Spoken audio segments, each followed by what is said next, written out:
Do you regret your ban on Muslims, which some people think is un-American? Not at all. We have to do the right thing. Somebody in this country has to say what's right. They knocked down the World Trade Center. They tried doing it twice. Other things have happened. There are people that have tremendously bad intentions. We have to be tough, we have to be smart, and we have to be vigilant. Donald J. Trump is calling for a total and complete shutdown of Muslims entering the United States until our country's representatives can figure out what the hell is going on.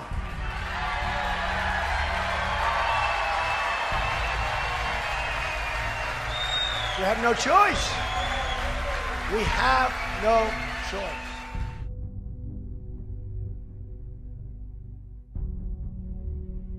"93% of the world's population of Muslims do not support extremist views of terrorism. Out of 1.6 billion Muslims around the world, only 12% are affected by the executive order. 61% of Americans believe that Muslims should not be further scrutinized because of their religion. 86% of Muslims believe suicide bombings and other violent acts toward civilians in the name of Islam are rarely or never justified.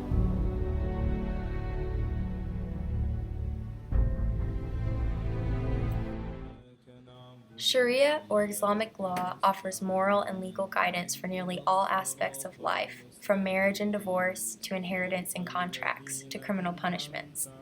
Sharia, in its broadest definition, refers to the ethical principles set down in Islam's holy book, the Quran, and examples of actions by the Prophet Muhammad. These are the countries affected by the executive order.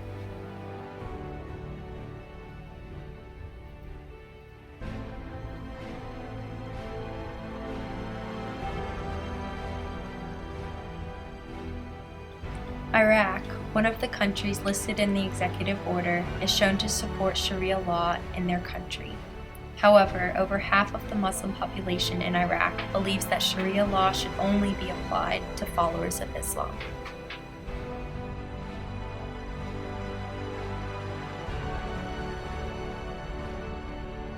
President Trump has claimed, quote, "My policy is similar to what President Obama did in 2011 when he banned visas for refugees from Iraq for 6 months." However, when we compare the two side by side, we see several distinct differences. Under Obama's 2011 law, there were a lower amount of Iraqi refugees being processed into America for 6 months. Under Trump's executive order, however, there is a full travel ban instituted, as well as an indefinite ban placed specifically on Syrian refugees. Obama's 2011 law was grounded in specific threats from Iraqi refugees, whereas Trump's 2016 executive order was put in place with no current evidence or assertion leading to the order that has been provided thus far. Obama's 2011 law was not applicable to immigrants and tourists. However, Trump's executive order is applicable to all travelers.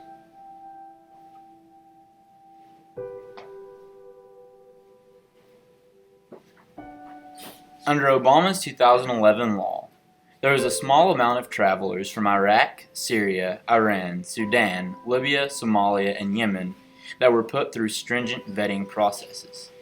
However, Trump's executive order banned any and all travelers from these countries and said they must be vetted by the same rigorous process designed for the smaller population. A quote from the Homeland Security of Obama's 2011 law said individuals impacted will still be able to apply for a visa using the regular immigration process, and that it does not ban travel or admission into the United States. However, Trump's executive order claims immigrant and non-immigrant entry into the United States would be detrimental. I thereby suspend entry into the United States. So, who exactly does this ban affect? A report from the New York Times shows that in 2015, had the same ban been put in place, it would have affected 67,669 visitors and business travelers, 14,135 students, 1,005 temporary workers, and 772 fiancés of United States citizens. Let's take a brief look at the specific number of students that would be affected in Virginia. Across the state, there are several universities that have many students who are non-resident aliens that would be directly affected by the ban. Under the ban, they would not be allowed to go home and return to school.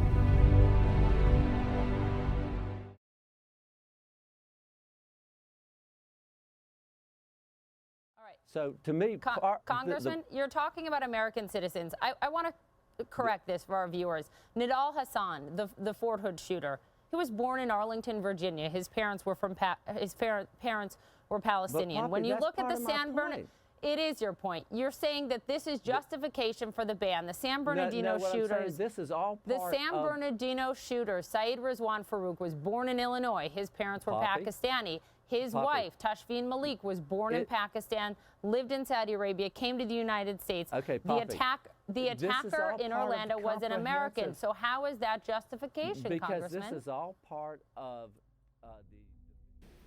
A report from the Wall Street Journal depicts where terrorists have come from since the attacks of September 11, 2001. The United States is first on the list with 81, then Saudi Arabia with 18, and Pakistan with 10. Finally, we get to a country on the list, Somalia, with 5. Later on the list is Iraq with 3, and then further down on the list, we find Yemen with 2. After this, we see several countries that are not on the banned list before we finally get to the countries of Libya, Sudan, and Syria, each with 0 reported terrorists.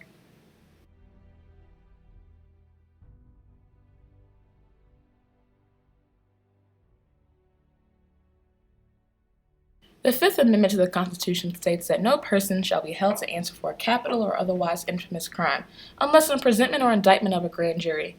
If it is the case that this ban has been established in response to recent acts of Islamic terrorism as a preventative policy, then the Trump administration is punishing individuals for crimes they have not committed. Our justice system does not operate as such that we punish individuals for crimes that they haven't yet committed.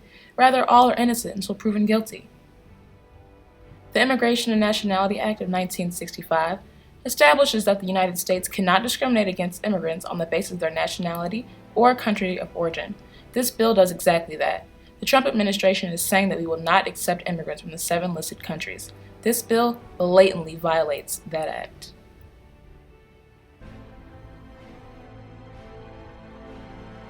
The Establishment Clause, which has been in existence for as long as the Bill of Rights and Constitution themselves, states that Congress shall make no law respecting an establishment of religion or prohibiting the free exercise thereof. While this bill is not explicitly establishing a national religion verbatim in the text, remarks by President Trump in the conceptualization of the bill cannot be ignored. Statements such as his call to ban all Muslims and saying that Christian immigrants will be prioritized is doing exactly what this clause states cannot be done, and that it not only promotes a specific religion, but it also diminishes and prejudices against Islam and Islamic persons. The Executive Order on Immigration proposes in Section 3.c that the purpose of the 90-day ban on immigration from the 7 countries named is to allow for the concerned agencies time to review and propose reforms. However, according to reports by the New York Times, the group of advisors led by Chief White House strategist Steve Bannon, the agencies in question were not consulted in any meaningful fashion prior to the release of the executive order. In fact, many agencies were caught off guard and confused by how to operate under the new policies. This seems in conflict with the proposed purpose of this section. In addition, the 120-day moratorium on refugee resettlement does not seem to in any meaningful fashion allow for the 3 proposed directors, Homeland Security, National Intelligence, or Secretary of State, to in any way have better access to auditing the U.S. RAP. This leaves open the question whether these proposals in the order accomplish any goal other than prohibiting access to the United States of individuals from predominantly Muslim nations based on the fact that they are from predominantly Muslim nations. With the widespread confusion stemming from the order, it is not clear that the administration is accomplishing their goals of helping these agencies tidy up their houses, but are, in fact, adding exponentially to the clutter that they are alleged to have.